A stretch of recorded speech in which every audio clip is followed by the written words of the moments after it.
Hi everyone. Today നമ്മുടെ TCC Christmas സീരീസിൻ്റെ part 6ൽ ഫസ്റ്റ് ഓപ്ഷൻ കാണിക്കാൻ പോകുന്നത് ഒരു മൾട്ടി ലെയർ ബീഡഡ് ബ്ലാക്ക് ഒരു സ്റ്റേറ്റ്മെൻറ്റ് നെക്ക് പീസാണ്. ഇത് നമുക്ക് മൾട്ടിപ്പിൾ വെറൈറ്റി ഓഫ് ക്ലോത്ത്സിൻ്റെ കൂടെ സ്റ്റൈൽ ചെയ്യാൻ പറ്റും. വളരെ യുണീക്കായിട്ടുള്ള ഒരു സ്റ്റേറ്റ്മെൻറ്റ് പീസാണ്. Next one is also one black multi layered crystal beaded neck piece. ഇതിന് നമുക്ക് മൾട്ടിപ്പിൾ കളർ ഓപ്ഷൻസ് അവൈലബിൾ ആണ്. അപ്പോൾ ഇതൊരു ബ്യൂട്ടിഫുൾ ബ്ലാക്ക് ആണ്. പിന്നെ നെക്സ്റ്റ് വൺ വരുന്നത് ഒരു rare and unique shade of blue ആണ്. ഇത് നമുക്ക് ട്രഡീഷണൽ വെയറിൻ്റെ കൂടെയും വെസ്റ്റേൺ വെയറിൻ്റെയും കൂടെ ഈസി ആയിട്ട് സ്റ്റൈൽ ചെയ്യാൻ പറ്റുന്ന ഒരു പീസാണ്. ഇതിനകത്ത് കളേഴ്സ് എല്ലാം ഭയങ്കര യുണീക്കാണ്. പിന്നെ അടുത്ത് വരുന്നത് ഒരു കണ്ടിട്ടില്ലാത്ത ഒരു റെയർ പിങ്ക് ഷെയ്ഡാണ്. ഇതും നല്ല ബ്യൂട്ടിഫുള്ളായിട്ടുള്ള ഒരു മൾട്ടി ലെയർ നെക്ക് പീസാണ്.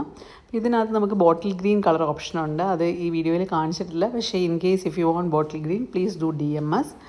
പിന്നെ നെക്സ്റ്റ് വരുന്നത് ഒരു മൾട്ടി കളർ ബീഡഡ് നെക്ക് പീസാണ്. ഭയങ്കര ബ്യൂട്ടിഫുൾ ആയിട്ടുള്ളൊരു പീസാണ്. ഇത് നമുക്ക് മൾട്ടിപ്പിൾ മെത്തേഡ്സിൽ സ്റ്റൈൽ ചെയ്യാൻ പറ്റുന്നൊരു പീസാണ്. അപ്പോൾ ഈ ഒരു സീരീസിൽ ലാസ്റ്റ് കാണിക്കുന്നത് ഒരു മെറൂണിഷ് ക്രിസ്മസ് പെർഫെക്റ്റ് ഷെയ്ഡായിട്ടുള്ള ഒരു മെറൂണിഷ് റെഡിൻ്റെ നെക്ക് പീസാണ്. Multi layered neck piece with a kundan pendant detailing. അപ്പോൾ ഇതിന് ഒരു മാച്ചിങ് ഇയർ റിങ്സും കൂടെ ഉണ്ട്. കുന്തൻ സ്റ്റോണിൽ വരുന്ന ഒരു ഇയർ റിങ്സ് ഉണ്ട്. അപ്പോൾ ഇതിലേതെങ്കിലും നിങ്ങൾക്ക് ഇഷ്ടമായിട്ടുണ്ടെങ്കിൽ നിങ്ങൾ DM അയയ്ക്കുക for the price and availability. Thank you for watching us.